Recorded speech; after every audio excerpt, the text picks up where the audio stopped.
Muy buenas tardes a todos y bienvenidos aquí a la cuarta temporada de La Voz Docente que arranca hoy con este primer programa que tenemos como invitado a Luis Miralles, un profe del Colegio Padre Marjón de Elda, en el programa de hoy en el que vamos a hablar un poco de cómo está siendo el inicio del curso, aunque ya llevemos unos meses, y vamos a hablar de de uno de los espacios más importantes de formación del profesorado aquí en la provincia de Alicante y de Valencia también. Muy buenas tardes, Luis, ¿qué tal? Hola, ¿qué tal? Pues muy bien. Aquí arrancando. Bueno, pues arrancamos un poco esta temporada de la voz docente con este panorama educativo un tanto peculiar, un tanto singular por la situación que estamos viendo, con la que ya nos despedíamos la temporada anterior, que era el tema del COVID. Y bueno, pues una de las preocupaciones más importantes que se tenían en agosto, por ejemplo, era cómo iban a arrancar los centros educativos y cómo iba a arrancar este curso escolar. Entonces un poco como docente, por ejemplo, cómo ha sido esa experiencia de adaptación, por ejemplo, cuando estabais en verano y tal, cómo os han preparado, cómo os han orientado de cara a este nuevo curso. Pues acabamos el curso pasado, muchos habíamos aprendido muchas cosas nuevas en cuanto a cómo gestionar una clase online. Yo tenía una clase de segundo, era un reto bastante importante, pero la verdad es que la experiencia fue muy bonita para mí. Mm, Prácticamente todas las familias mm, conseguimos que estuvieran conectados y los niños que tenían más dificultades, a mitad, digamos, del periodo que estuvimos confinados, conseguimos que se conectaran. Incluso algunos que no tenían a papá o a mamá en casa, conseguimos que se conectaran a diario conmigo para, para hacer las tareas y fue muy chulo, la verdad. Luego, durante el verano, pues muchos, yo creo que la mayoría, bueno, no lo sé, muchos hemos dedicado parte del tiempo a hacer cursos online sobre las plataformas, por ejemplo, que ofrece Consellería, como Aules, que es un Moodle. Pero bueno, la verdad es que la aplicación en primaria es un poco limitada.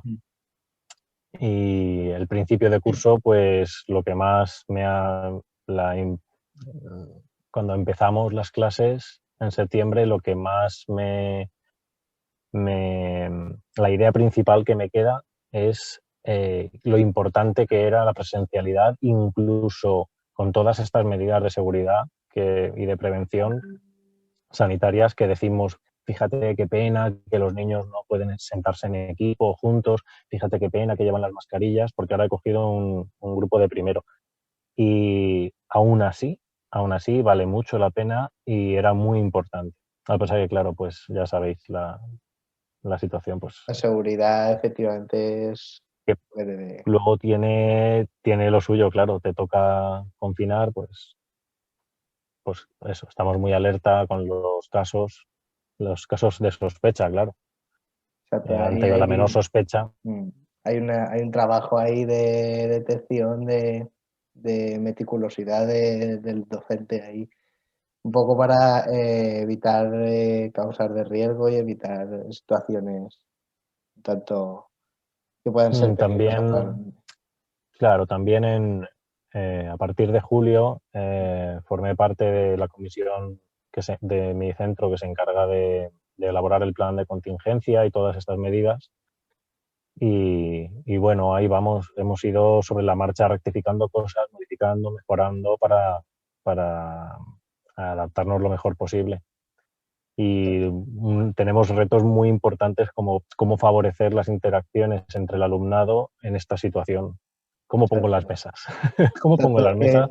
En esta situación un poco, ¿no? De distanciamiento social, igual se echa mucho de menos. Me imagino que esas interacciones entre alumnos y esa socialización que es muy importante en esas edades. Y no de esa fórmula que tenéis que buscar que tenemos que buscar todos los docentes. de cómo hago que interactúen, cómo consigo esas interacciones que teníamos antes en el aula y que ahora son más complicadas de ello. Y bueno, un poco yo creo que también ha habido mucho trabajo en estos últimos meses, yo creo desde marzo aquí, como decía, de todos los docentes, de ponerse al día en plataformas digitales, en aplicaciones y en las TIC. Yo no sé si tienes tú la impresión, pero a mí me parecía que era algo que ya debería de haberse hecho antes, es decir, que estábamos un poco por detrás de, de lo que debería de ser el progreso tecnológico a nivel educativo, con todas las herramientas que teníamos a la disposición que deberían de haber estado mucho más puestos los docentes en educación. Sí, yo creo que somos muchos muchos y muchas los que tenemos esa impresión de que muchas cosas podíamos habernos puesto las pilas antes, con muchos aspectos de las nuevas tecnologías, y también eso incluye al profesorado y a las familias.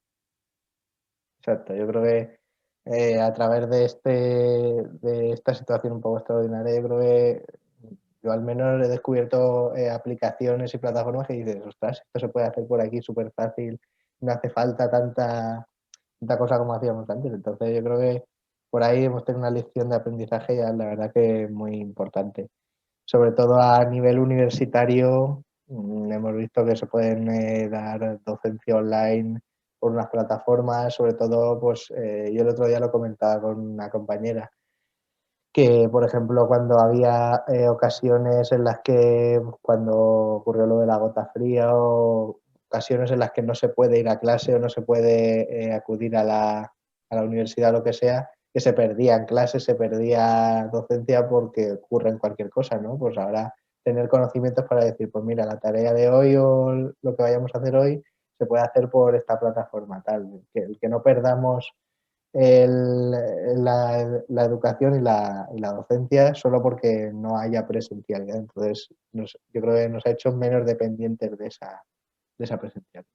Sí, incluso no solo conocer las plataformas, sino tenerlas listas, o sea, que todo el mundo las conozca, que esté unificado en un mismo centro educativo y que las familias o el alumnado, si es mayor de edad, sepan cuáles se usan y sepan utilizarlas, que estén entrenados por si llega ese día, por si, yo qué sé, como ha pasado alguna vez aquí, en esta zona pocas veces, pero si han cancelado las clases por nieve o por lluvias torrenciales, por ejemplo, Mm.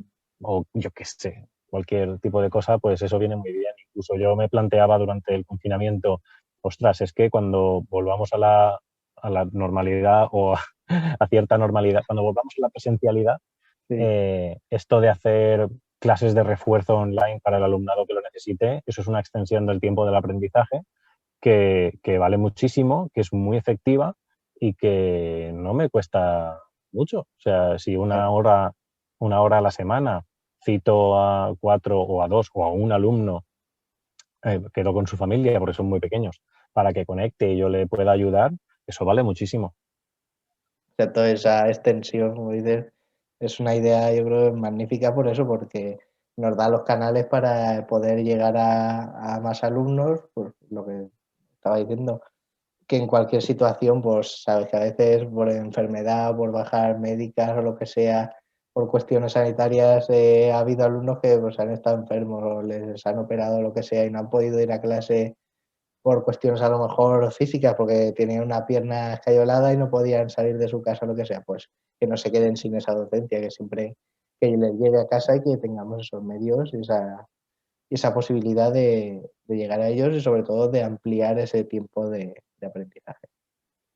Y bueno, en cuanto a las nuevas oportunidades que nos brinda esta competencia digital, como has dicho, saber utilizar las plataformas, saber sobre todo también evaluar una plataforma digital, es decir, saber qué plataformas utilizo, cuáles no, conocer los riesgos que lleva cada una, conocer cómo me ayuda una y cómo me ayuda otra, porque a veces nos encontramos plataformas que los profesores cogían cualquier aplicación que encontraban y venga, vamos a ver esta qué tal funciona. Y a lo mejor descubres que no evalúa lo que tú quieres o no te enseña, no tienes el control sobre la clase como tú querías, entonces saber ahí seleccionar esas herramientas, como tú dices, unificarlos a nivel de centro, decir, vamos a trabajar por esta aplicación y por esta. Y sobre todo, por eso, compartirlo y poder llegar a utilizarlos con soltura con los alumnos. Y bueno, también queríamos hablar en este programa, aprovechar para hablar sobre un espacio de formación del profesorado, que es el seminario A Hombros de Gigantes, bueno, que se originó en Valencia, pero que está teniendo una extensión, la verdad que bastante importante. Coméntanos un poco cómo surgió este seminario, en qué consiste y por qué es tan importante para la formación del profesorado. Pues no sé si en 2011, 2013 empezó el seminario de Valencia y empezó como una manera de compensar, o más bien unir en una misma acción formativa todas las características que las evidencias científicas internacionales nos dicen que la formación del profesorado debería tener. Es un poco largo. Analizando los principales autores y autoras en esta materia de formación del profesorado, se reunieron todas esas características. La formación del profesorado tiene que ser un puente entre la investigación científica de primer nivel mundial y la práctica en el aula. La formación del profesorado tiene que implicar diálogo, tiene que tal. Todo eso se tuvo en cuenta y se vio que no había nada que se encargara de todo eso. Sin embargo, sí que había iniciativas en las mejores universidades, como Wisconsin-Madison o como en Harvard, como por ejemplo seminarios en los que se lee a los mejores autores en el área que se quiera avanzar. Se lee esos autores y autoras y se reflexiona y se debate sobre ellos. Eso es una práctica muy extendida en las mejores universidades. En las aulas no se dice toma estos apuntes, estúdiatelos y ya vendrás al examen, sino que en casa leemos y luego en la clase debatimos con el profesor o la profesora sobre lo que hemos leído para entenderlo mejor, para explicar cada uno su punto de vista. Eso sí que se hacía. Lo que pasa es que el seminario de Valencia no solo hacía eso, que es ese seminario, esa tertulia pedagógica, no solo hacía eso, sino que además funciona como una comunidad de aprendizaje. Es decir, se sueña, cada componente del seminario dice qué es lo que le gustaría conseguir a través del seminario y en base a esos sueños se establecen comisiones que trabajarán para profundizar en esos temas para poder cumplir esos sueños. Esas metas de formación, ¿no? Que nos planteamos a nivel de eso. Sobre comunidad de aprendizaje, por cierto que tenemos otro programa que ya grabamos hace algunos programas antiguos, por si alguno de nuestros oyentes quiere refrescar un poco en qué consistían un poco estas comunidades de aprendizaje y las actuaciones educativas de éxito. Tenemos un programa de de la temporada 2 que hablamos sobre comunidades de aprendizaje. Bueno, continuamos con el seminario que te he cortado, Luis. Sí, podéis poner el enlace a lo mejor en los comentarios Sí, del vídeo. lo pondremos para que no haya pérdida. Después del seminario de Valencia, esta actuación se replicó en otros sitios, en Benidorm, en Gandía, en Orihuela, que ahora se trasladó a Elche hace unos años, en Castellón, Vinarós, en Valencia hay varios. Y hoy por hoy hay incluso en México, en Madrid, en Cantabria, vamos.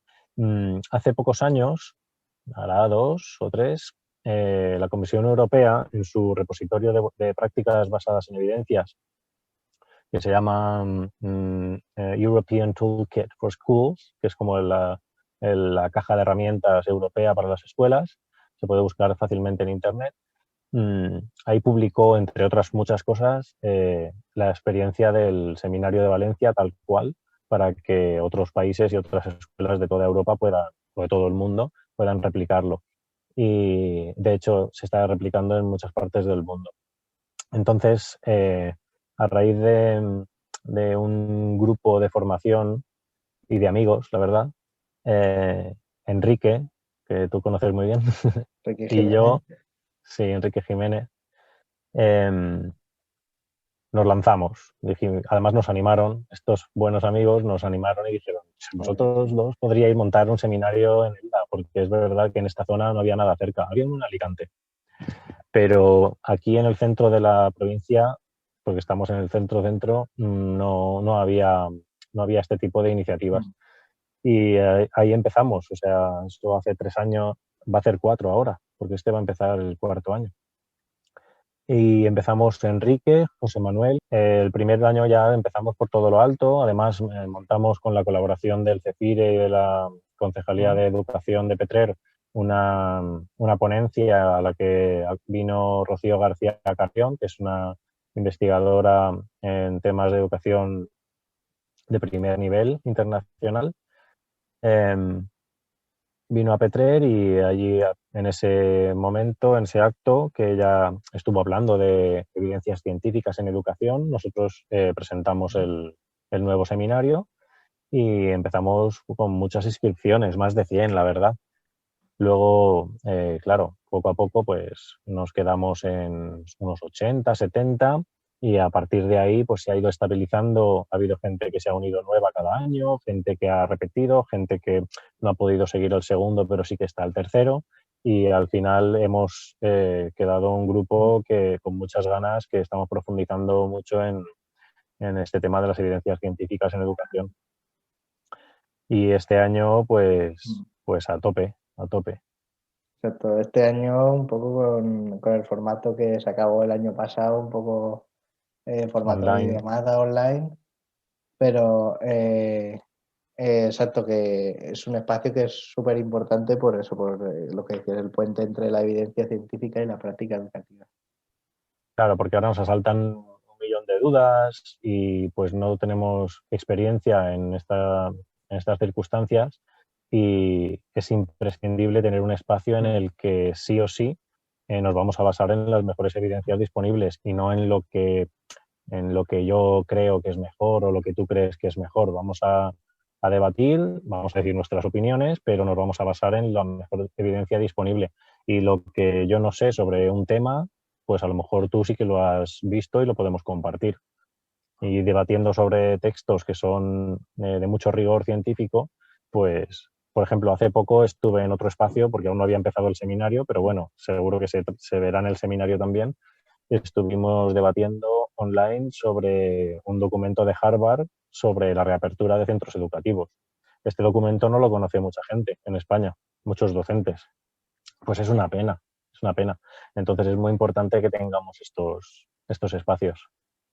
Exacto, porque son espacios que, como decías, no solo conectan con esa comunidad científica, sino que también nos hacen más accesibles, ¿no? Porque muchos docentes en el espacio del seminario lo decimos que son textos que a lo mejor te los lees tú solo en casa y que son muy complicados de entender y tal. Lo que pasa que compartiendo con los demás docentes siempre te llevas una interpretación más completa del texto y sobre todo todas las voces y todas las aportaciones del resto de compañeros. Diferentes puntos de vista. Y hay autores que son muy difíciles Mm. de entender, yo solo por lo menos. Habrá quien lo entienda más, quien entienda menos, pero desde luego creo que seas quien seas, siempre te vas a enriquecer en una tertulia pedagógica en la que hay 20 o 30 o 40 personas o más. Exacto. Y luego también otra cosa que es de lo más importante es pensar que se está formando a los docentes en lo que decíamos, en lo que dice la comunidad científica, que es lo mejor, porque a menudo pues, yo y los que hemos sido estudiantes universitarios lo decimos. eh, lo que nos enseñan en la universidad nos enseña como si dijéramos todo el abanico de metodologías, de prácticas, de autores, pero sin decirnos esto funciona, esto no funciona. Entonces es un poco como lo que nos ayuda, este seminario nos ayuda a lograr decir, pues mira, esto funciona seguro, pues esto tiene que ser mi base de docente. Luego a partir de ahí, pues yo ya intento buscar otras metodologías más innovadoras, pero sobre todo Hay, teniendo esa referencia. efectivamente, hay una cuestión muy importante y es que a raíz de formarte en evidencias, lógicamente yo no he leído sobre todo lo que existe, ¿vale? Relacionado con la educación, ni nunca lo vas a saber todo. Pero sabiendo en qué línea se mueve eh, la comunidad científica internacional en cuanto a la educación, qué cosas son muy clave y qué cosas de momento no son o no han demostrado ser clave o ser importantes, pues eso ya te da una idea que te permite, cuando se te presenta una iniciativa nueva, muy innovadora o súper chula, decir, ostras, pues tiene sentido, o aquí hay algo que no me cuadra, o sea, por qué esto va a promover el aprendizaje? ¿Porque es chulo? ¿Porque es divertido? Solo por eso, pues ya te vuelves más crítico y te sientes mucho más seguro cuando vas a trabajar y cuando decides qué vas a hacer en tu aula. Y una cosa muy chula del seminario es la diversidad de personas que hay, porque hay personas que están estudiando magisterio, hay personas que están jubiladas ya y te pueden aportar años y años de experiencia de cosas positivas y cosas negativas, cosas que han funcionado, cosas que no. Hay orientadoras educativas, psicólogos, psicólogas, hay personal de primaria, de secundaria, de infantil y, Exacto. ostras, eso enriquece mucho. Tienes ahí todos Mola los mucho. Es que puntos, claro que tienes ahí una de todos las los puntos cosas, de vista que te dan toda esa riqueza cultural y de diferentes puntos de las profesiones, como decíamos, pues orientadores, diferentes profesionales que te dan esos puntos de vista. te carga las pilas. Lo que más Mm. repite la gente es que te da ilusión, te da fuerzas, porque es un sábado al mes y sales de allí. Bueno, ahora lo vamos a hacer desde casa, ¿no? Que también tiene su punto Sí. positivo. También es más fácil a lo mejor conseguir que un ponente de mucho nivel pueda sacarte un hueco desde su casa. Hay que Al ver el no punto tener que positivo. haber desplazamientos, ayuda a eso. Es más fácil, sí. Mm. Y luego también, pues, sobre todo poner mucho hincapié en lo que estábamos comentando de los criterios. El decir, tengo los 7 principios del aprendizaje dialógico claros, pues luego lo que decías, te viene una iniciativa nueva, una metodología activa de estas que sacan nuevas novedosas y dices, pero vamos a ver esto qué principios cumple, cuáles no y qué criterios está siguiendo y cuáles no. Es decir, también no solo para evaluar una nueva metodología, una nueva herramienta o forma de trabajar, sino para crear tus propias metodologías o tu propia forma de trabajar y tu propia docencia. Es decir, te da, como si dijéramos, esa base para a partir de ahí construir lo que vas a querer que sea tu modelo docente. Sí, yo personalmente formarme en evidencias y en las actuaciones educativas de éxito, lo que me ha permitido es que yo no me preocupa excesivamente lo de las metodologías, o sea, Mm. me preocupan otras cosas. Y luego, lógicamente, cada uno al final acaba teniendo una o muchas metodologías según para qué, ¿no? Pero lo de las metodologías con marca y sello, ¿sabes? Pues yo hago esto, ¿no? Yo he llegado a ir aprendizaje cooperativo puro. Digo, Sí, ¿eso qué es? Aprendizaje cooperativo puro, porque si miras la literatura científica hay mucho sobre aprendizaje cooperativo, pero lo que aquí están llamando, lo que me ha llegado a mm, mí como aprendizaje cooperativo puro no es eso.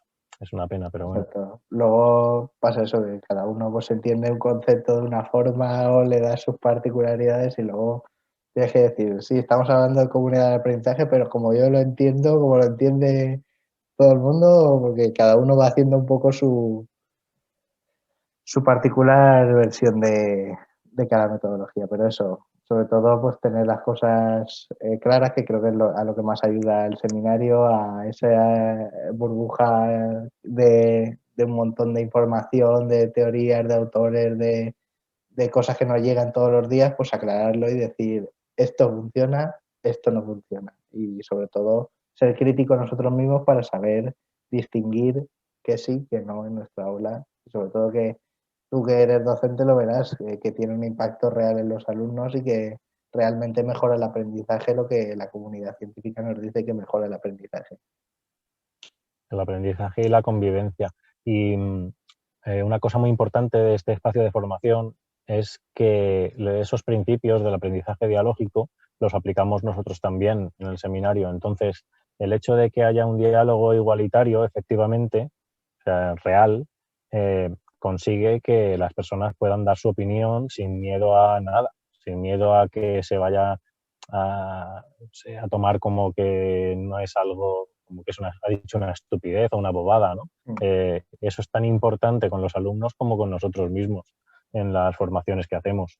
Entonces, en estos espacios las personas, pues a lo mejor el primer día no, pero con el tiempo todos y todas nos sentimos tranquilos y seguros de decir, mira, esto que hemos leído no lo entiendo, o yo esto lo veo al revés, yo entiendo que es al contrario, porque tal, tal, tal. Lo importante es argumentarlo. Y esto es igual para los alumnos que para nosotros mismos. Lo argumento, yo entiendo que esto es así porque tal, tal, tal, tal. Y lo bonito es que otra persona, con todo el respeto, te puede decir, claro, yo no lo veo así, yo lo veo como efectivamente dice el autor porque tal, tal, tal. Y todas las voces al final hacen que podamos cambiar de opinión, porque dialogar es eso. No sé, eso creo que lo dijo alguien famoso, no recuerdo quién. Lo de dialogar es estar dispuesto a cambiar de opinión, y eso creo que es súper importante, Yo es creo tener esa también, humildad. y también yo creo que son actitudes que para la vida en general que nos ayudan un poco a construir ese modelo de sociedad que queremos, basada eso en el diálogo igualitario y en la argumentación sincera y real de cada uno y el respeto a las voces de todos. Entonces, trasladar esos espacios de formación a cuantos más docentes y más profesionales de la educación y más personas interesadas en la educación en general, creo que es una de las labores más importantes que hacéis y que bravo por ello y por muchos años más de seminario y de formación dialógica. Pues sí, yo, vamos, no es algo que no me veo sin, o sea, no me veo trabajando sin tener un espacio como este o muy, muy parecido.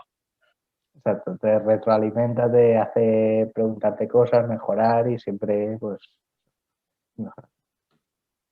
Pues nada, pues ya casi nos hemos comido el tiempo del programa y llevamos 28 minutos. Así que nada, vamos a despedir ya aquí este primer programa. Habrá más, pues eso, hablar sobre diferentes temas, sobre diferentes claves y traer siempre pues voces interesantes y que nos dejen programas como el de hoy, así tan cargados de contenido y Gracias, cargados. Hombre, claro, por supuesto. gracias por lo de interesante. Sí, sí, sí. Hemos hablado de cosas, yo creo que bastante importantes para empezar. Ya seguiremos con más cosas y eso. Muchísimas gracias a Luis Miralles por habernos atendido y a José también, que nos ha escrito ahora por el chat, que también estaba preparado, y Enrique también, que tenía evaluaciones hoy.